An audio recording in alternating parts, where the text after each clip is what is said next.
मला मिळालेल्या पैशात मी घर घेऊ आणि रेंट मधून माझा मंथली इन्कम चालवू, का हे पैसे मी गोल्ड मध्ये इन्व्हेस्ट करू, का पोस्ट ऑफिसात ठेवू, की मग एफडीज करू, का बँकेतच ठेवू, काहीच कळत नसतं. आपण प्रचंड गोंधळून जातो. आतापर्यंत ज्या गोष्टीत आपण लक्ष घातलेलं नाहीये आणि अचानक काही कारणामुळे आपल्याला फायनान्सचा जो चार्ज घ्यायला लागला असेल, एकट्या आईचा जो मानसिक गोंधळ होतो तो विचारूच नका. आणि त्यात भर घालण्यासाठी असतात ते म्हणजे आपले सो कॉल्ड वेल विशर्स.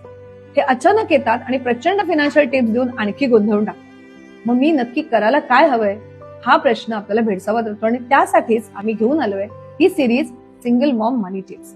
आजच्या एपिसोडमध्ये आपण नेमकं हे बघणार आहोत, त्या आईला जर फायनान्सचा चार्ज घ्यावा लागला तर नक्की त्याचे फायनान्शियल कन्सर्न आहेत तरी काय. यासाठी पुढच्या टिप्स नीट ऐका. सगळ्यात पहिल्यांदा माझी नेटवर्क काय, माझ्याकडे नक्की किती पैसे आहेत याचा नीट ताळेबंद मांडा.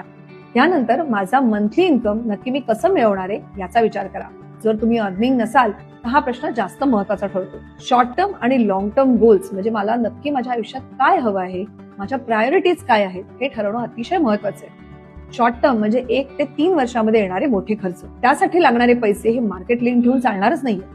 आणि लॉंग टर्म म्हणजे 5 वर्षानंतर किंवा 10 वर्षानंतर जे माझे गोल्स आहेत त्यासाठी लागणारे पैसे नक्की किती आहेत हे लिहून काढणं गरजेचं आहे. म्हणजे डिफाईन युअर फायनान्शियल गोल्स. हे सगळं केल्यानंतर आपल्याला क्लॅरिटी मिळणार आहे ती म्हणजे मी कुठले इन्व्हेस्टमेंट ऑप्शन सिलेक्ट करायला हवेत. अशा प्रकारचं व्यवस्थापन तुम्ही जर केलं, आता तुमच्याकडे लिहून काढलेल्या डेटामुळे 3 गोष्टीची क्लॅरिटी तुम्हाला मिळाली आहे की माझ्याकडे काय आहे, मला काय हवंय आणि मी ते कसं अचीव्ह करू शकणार आहे. या सगळ्यामध्ये इन्व्हेस्टमेंट ऍडवायझरची मदत घ्यायला काहीच हरकत नाहीये. पतीच्या निधनानंतर आलेल्या वैधव्यामुळे किंवा डिवोर्समुळे किंवा अबंडंट सिंगल मदर किंवा chosen to be single mother, या सगळ्या सिंगल मदर्ससाठी नक्की हक्क काय आहेत आणि लिगल ऍक्शन त्या काय घेऊ शकतात, त्यांच्यासाठी काय कन्सेशन्स आहेत, हे सगळं सांगणारा एक डिटेल व्हिडिओ आम्ही युट्यूबवर केलेला आहे आणि त्याची लिंक मला कॅप्शन मध्ये मिळेलच. मात्र इन्व्हेस्टमेंट प्लॅनिंगसाठी लागणाऱ्या सगळ्या टिप्स आपण पुढच्या सिरीज मधल्या काही एपिसोड मधून शिकणार आहोत. तेव्हा प्रत्येक रविवारी आमचा एपिसोड बघा. Till then stay tuned.